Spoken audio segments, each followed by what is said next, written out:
আর বন্ধুরা, আজকে আমি আপনাদের দেখাবো আমের আচার তৈরি করতে। আপনারা সবাই কম বেশি জানেন, কিন্তু আমারটাও একবার দেখে। একটা কড়াইয়ে তেল গরম করতে দিয়েছি।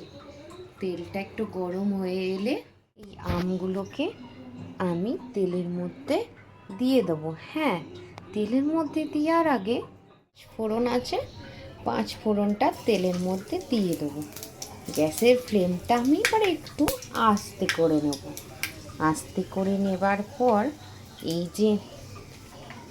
এই আমগুলোকে এবার সব দিয়ে দেব। একে একে নয়, সব একসাথে এই আম ঢেলে দেবো। আমগুলোকে সব ঢেলে নিয়েছি। এরপর একটু নাড়িয়ে নেব। নাড়িয়ে নেবার পর এটা একটু যখন একটু গলে গলে যাবে, এখন তো অবশ্যই আমগুলোকে নুন হলুদ মাখিয়ে একদিন অন্তত রোদ দেবেন। আমার আমগুলো কিন্তু একটু পাকা পাকা লাগবে। দেখুন, ঢাকা দিয়ে হোক।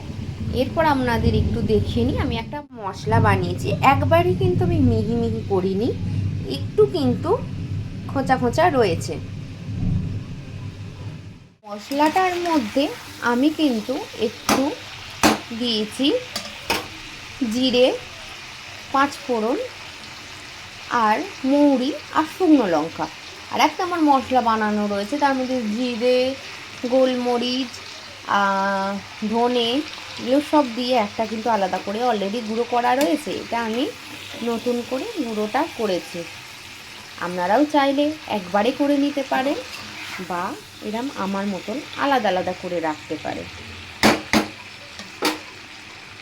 তো এটা একটু হোক, তারপরে আপনাদের সঙ্গে দেখা করতে। তো আমি হাফ বাটি মতন চিনি দিয়ে দেবো।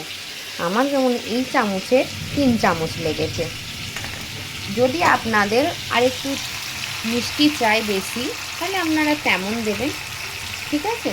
আমার যেমন লাগলো, এরপর যদি আমার মিষ্টি আরও দিতে লাগে অবশ্যই আমি দেবো তারপর, ঠিক আছে। তারপর একটু আমি মিশিয়ে নিচ্ছি। মিশিয়ে নেবার পর যেই একটু গলে গলে আসবে, গ্যাসের ফ্লেমটা আস্তে একটু মিডিয়াম রেঞ্জে করে দেবেন। মিডিয়াম রেঞ্জে করার পর এটা যে গলে আসবে, যদি আরেকটু আপনাদের চিনি লাগে, আমার মনে হচ্ছে আমার আরেকটু লাগবে, তাহলে দিয়ে দেবেন। আমি এখন দেবো না চিনিটা, আর একটু যখন চিনিটা মেল্ট হোক আমি দেখবো, যদি লাগে তখন আমি দেবো। তারপর এটা দেওয়ার পর একটু এতে আমি নুন দিয়ে দেবো। একটুকু মতন নুন দিয়ে দিচ্ছি, যেহেতু আগেই নুন দেওয়া ছিল তো আমি বেশি নুন দেব। মশলাটা বানিয়েছিলাম, এই মশলাটা আমি এখন আমি একটু দেব। এখন আমি 2 থেকে 3 চামচ মতন দিয়ে দেব।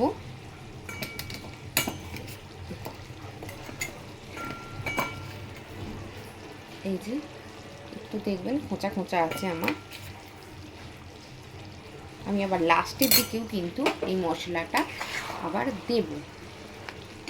আর যে জিরের মশলাটা আমি বানিয়েছি বললাম, ওই মশলাটাও আমি কিন্তু এখন দিয়ে নেব। এতে কিন্তু জিরে দেয়া রয়েছে অল্প পরিমাণে। এর মধ্যে শুকনো লঙ্কা, একটু ঝাল হবার জন্য শুকনো লঙ্কাটা একটু বেশি করে দেয়া রয়েছে। আপনারা আপনাদের আন্দাজ মতন দিয়ে দেবেন। এটা আমি একটু হতে দেবো চাপা দিয়ে দিয়ে, তারপর এসে আপনাদেরকে দেখাচ্ছি। আমার আচারটা দেখে নিন, এখন কিন্তু এই অবস্থা দেখতে হয়েছে। খেতে কিন্তু আমার মনে হয় গন্ধটা তো খুব সুন্দর বেরিয়েছে, খেতেও হয়তো ভালো হবে।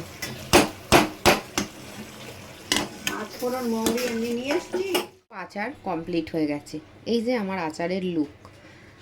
আর হ্যাঁ, নামানোর আগে কিছুই করিনি, শুধু ফুটিয়েছি। যে গা মাখা মাখা হয়ে গেছে, তখন আমি লাস্টে শুধু একটু ভিনিগার দিয়ে নিয়েছি। আর যে মশলাটা আপনাদের বানাতে বলেছিলাম, ওই মশলাটা লাস্টে একটু ছড়িয়ে দিয়েছি। তাহলেই দেখবেন সুস্বাদু হয়ে যাবে একদম আমের আচার। আর যদি ভালো লাগে তাহলে like, comment, share and subscribe করে দেবেন আমার চ্যানেলটাকে। আর এরকম যদি আরও রেসিপি চান তাহলে আমাকে কমেন্ট করে জানাবেন অবশ্যই আপনারা কি দেখতে চান। চলুন বাই, আজকের ভিডিওটা এইটুকুই রইল। পরের ভিডিও নিয়ে আবার পরে আসবো।